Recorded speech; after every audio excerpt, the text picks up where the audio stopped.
Hi guys, welcome to my channel, and if you've already been here before, welcome back. So in today's video, I'm going to be talking about the energy of the new moon.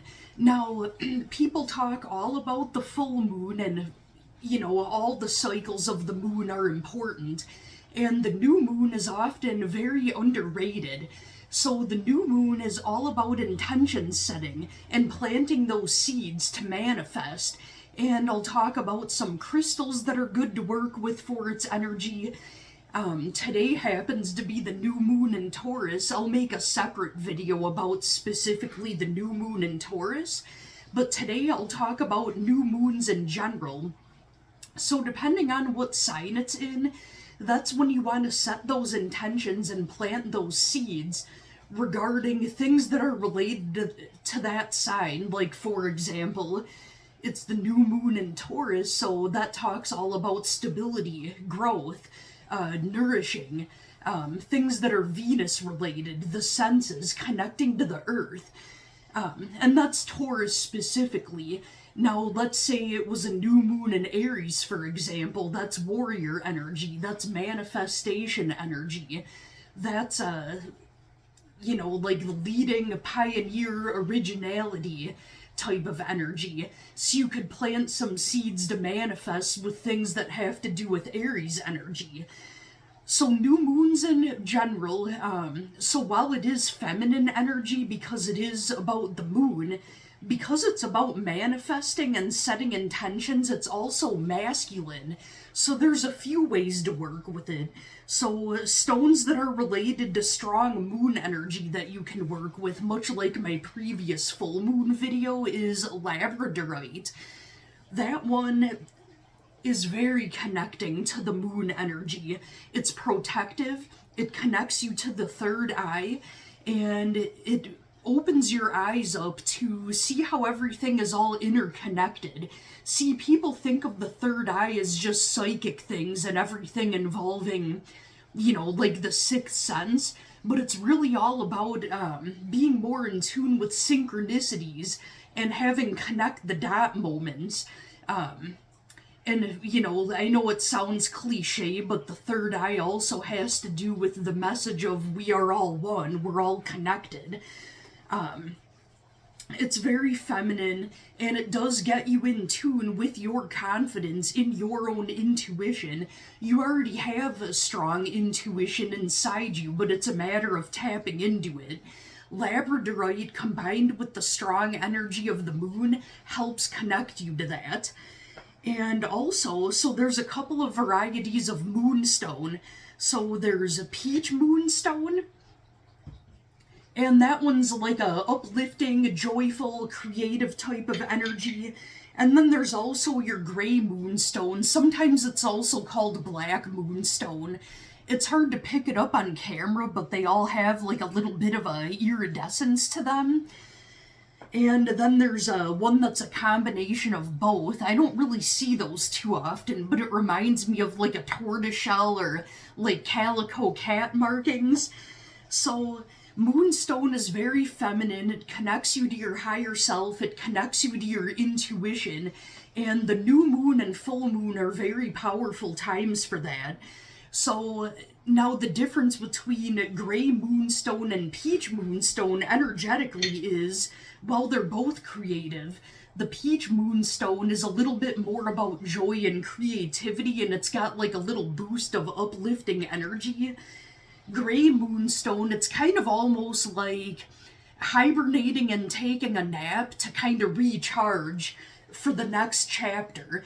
And it's kind of like almost has a tone of a dark feminine energy, which you need that because if you're setting intentions and you're manifesting, you need to be protective of that energy.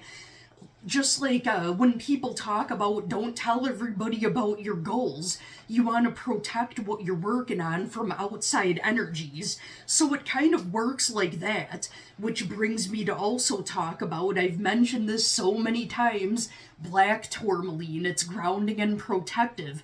Protect those manifestations. And obsidian, So you can work with obsidian. Now the difference, what makes obsidian stand out with all your black protective crystals, while it's associated with protection and stability and that root chakra, now it's made of volcanic glass. So because it comes from volcanoes, it's associated with fire energy. So although it has to do with the root chakra and grounding, it's also about the solar plexus chakra and manifestation. And obsidian, compared to other black stones, it does have a little bit of a zippy energy to it. It's very energizing. It can also kind of make you dizzy a little bit if you're not used to it. It's very intense. There's also something about black obsidian that I don't know how well known it is, but it has return to sender energy.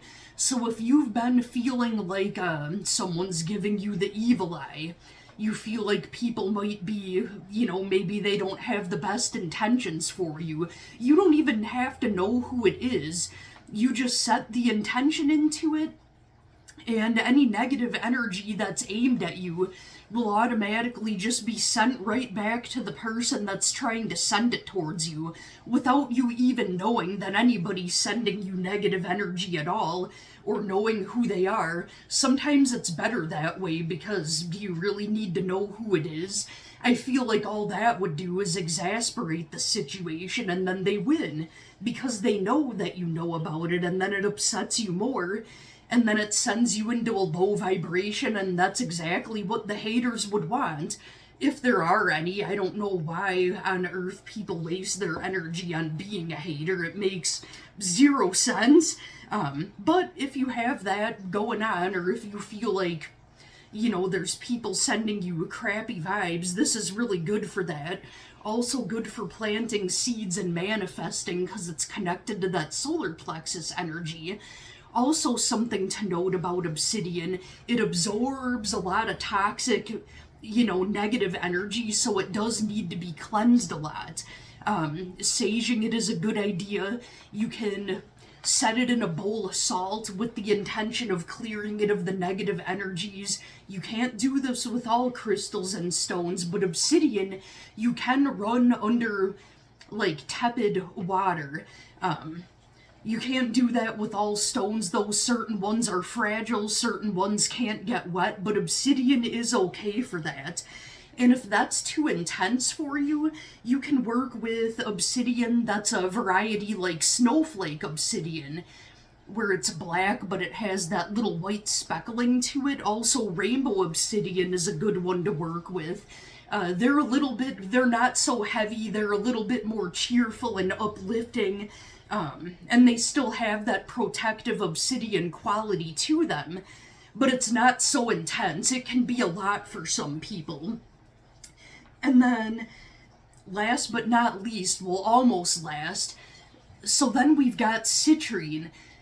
Now, it isn't real easy to come by citrine that's natural citrine. There's a huge controversy over, is the citrine real?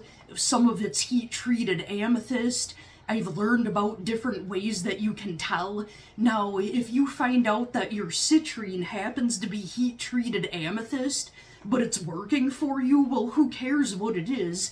If you pick up a crystal and you feel its energy and it makes you, if you feel positive with it, it doesn't matter how it was made, just like your aura quartzes.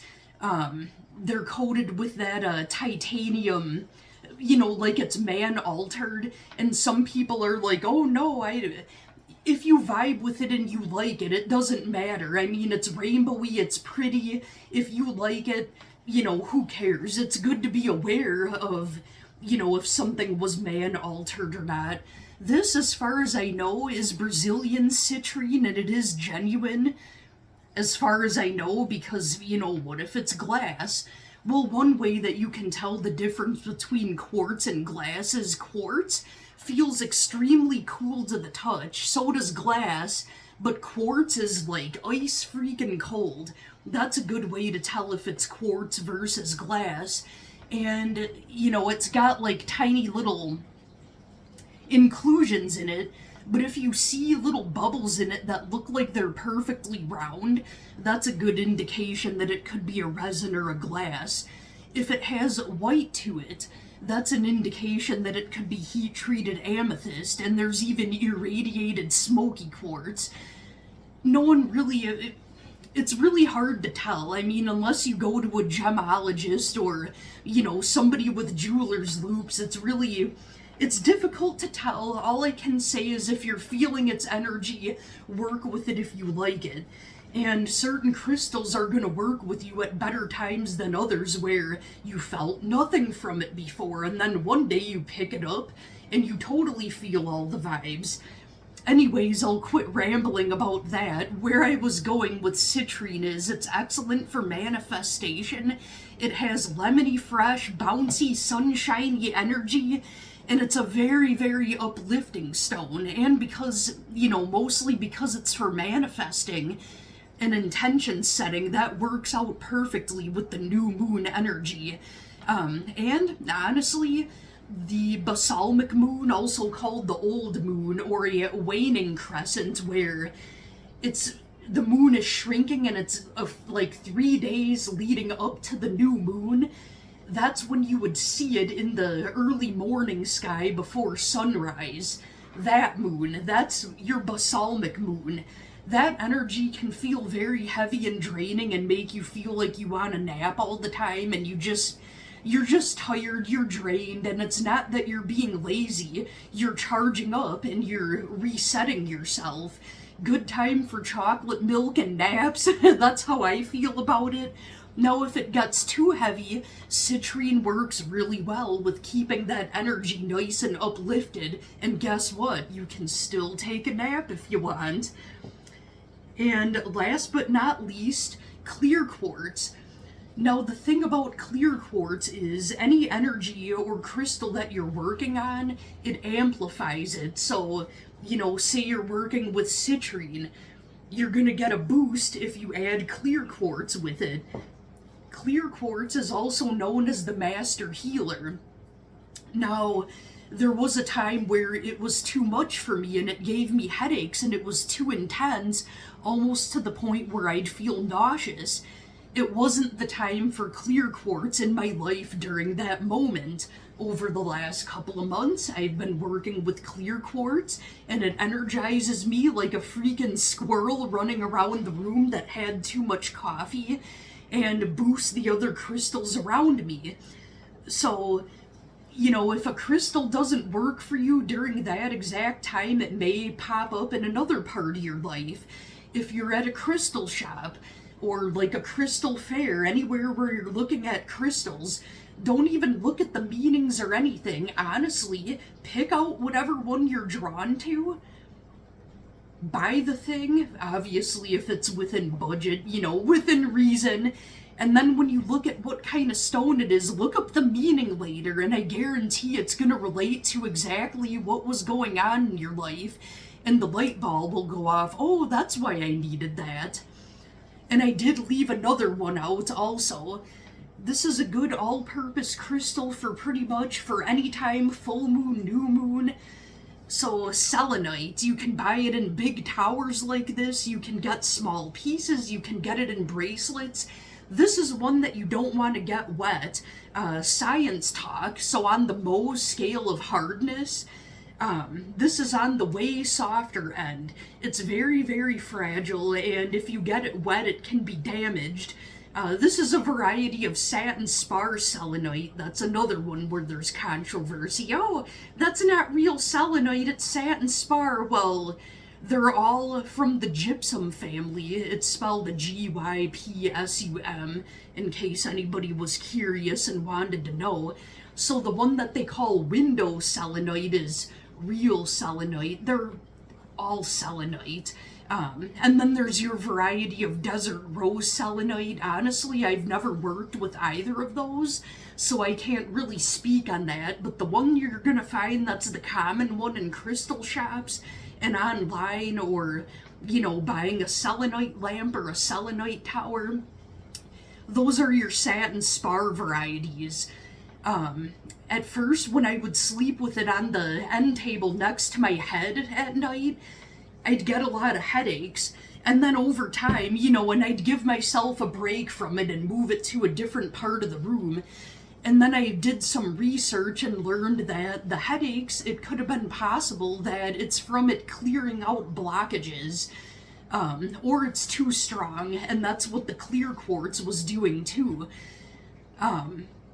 So I think I'll also put on a separate video later this weekend about specifically the new moon in Taurus and crystals to work with Taurus energy, and also about emerald. That's another one I've been wanting to touch on because there's some crazy interesting things about emerald that I've been wanting to share. Well, I hope that was helpful, and I hope you're all enjoying this new moon energy. Don't push yourself too hard, and just because you're setting intentions and deciding what you want to manifest, it doesn't mean you have to act on it now. There is no point in acting on something if you're not feeling the energy at the moment. Write it down in a notebook, text it in the little note section in your phone, save it, put it down, take a nap. Whether it's later tonight, whether it's in a week from now, you have your intentions set on paper or in your phone somewhere where you can attack them when you later have the energy. The whole idea is planting the seeds and gathering ideas, a lot like eclipse energy and retrograde energy. The new moon is very similar. And I would say the waxing half moon, also known as the first quarter moon. Now, I also did a video about all the moon phases and how to use their energy. You can go ahead and look up that one and watch it to get some more details there. So 2 weeks from now, during the half moon is all about action. The waxing half moon, first quarter moon, it all means the same thing. That's when you're gonna most likely start setting your plans into action. So just do it when the energy feels right. I hope you're all having a good night, and I will be on later to get some more videos to you. Have a great rest of your night, everyone. Thank you for watching.